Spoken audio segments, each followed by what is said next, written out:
ডিম খেতে কিন্তু আমরা ছোট বড় সবাই ভালোবাসি। আজকে ডিম দিয়ে বানিয়েছিলাম আফগানি এগ কারি। রুটি পরোটার সাথে দুর্দান্ত একটা কম্বিনেশন। প্রথমে 5টা ডিম সেদ্ধ করে ডিমের স্কিনটাকে এইভাবে চিড়ে দিয়েছি।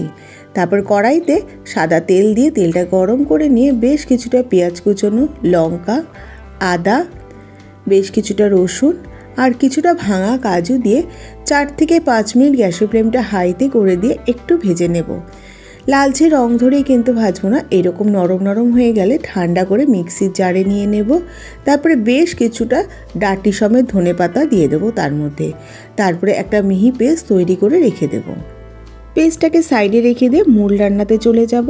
যে কড়াইতে পেঁয়াজ ভেজেছিলাম সেই কড়াইতে আরেকটু তেল দিয়ে দিলাম। তারপর নুন দিয়ে ডিমগুলোকে দিয়ে দিলাম। তারপর লাল লঙ্কার গুঁড়ো আর হলুদ দিয়ে ডিমগুলোকে ভেজে নেব। ডিমগুলো ভাজা হয়ে গেছে, এবার ডিমগুলোকে তেল থেকে তুলে রেখে দিচ্ছি। ওই তেলের মধ্যেই বাকি রান্নাটা করে নিচ্ছি। ফোড়নে গোটা গরম মশলা আর গোটা জিরে দিয়ে দিলাম। ফোড়ন থেকে একটা মিষ্টি গন্ধ বেরোতে শুরু করেছে। সেই সময় পেঁয়াজ ধনেপাতার যে পেস্টটা তৈরি করেছিলাম সেটা দিয়ে দিলাম। মিক্সির জার ধোয়া সামান্য জল দিয়ে দিলাম। গ্যাসের ফ্লেমটা মিডিয়ামে রেখে দিয়ে বেশ সুন্দর করে মশলাটাকে কষিয়ে নেব। মশলাটাকে 5 থেকে 6 মিনিট কষিয়ে নেওয়ার পর কিছু গুঁড়ো মশলা দিয়ে দিলাম। কাশ্মীর লাল লঙ্কার গুঁড়ো, হলুদ গুঁড়ো, নুন আর ধনে গুঁড়ো দিয়ে দিলাম।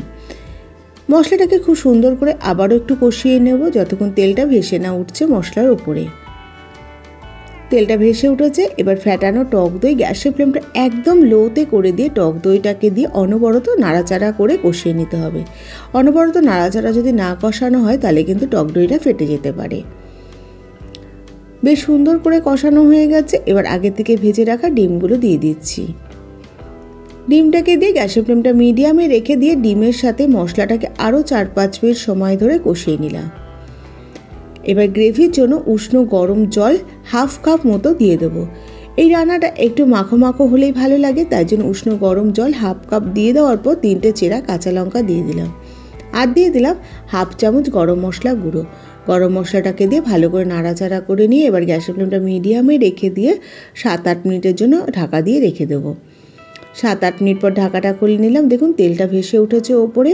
আর একটু ঝোলটা শুকিয়ে নেব, আর একটু মাখো মাখো করবো তার জন্য। আপনারা চাইলে এই অবস্থাতেও গ্যাসের ফ্লেমটা বন্ধ করে দিতে পারেন। বেশ মাখো মাখো হয়ে গেছে, তেলটা বেশ ওপরে ভেসে উঠেছে। এবার গ্যাসের ফ্লেমটা বন্ধ করে 15 মিনিট স্ট্যান্ডিং টাইমে রেখে দিয়ে এবার আমি সার্ভ করে দিয়েছি। একবার এইভাবে এগ কারি বানানোর অনুরোধ রইল।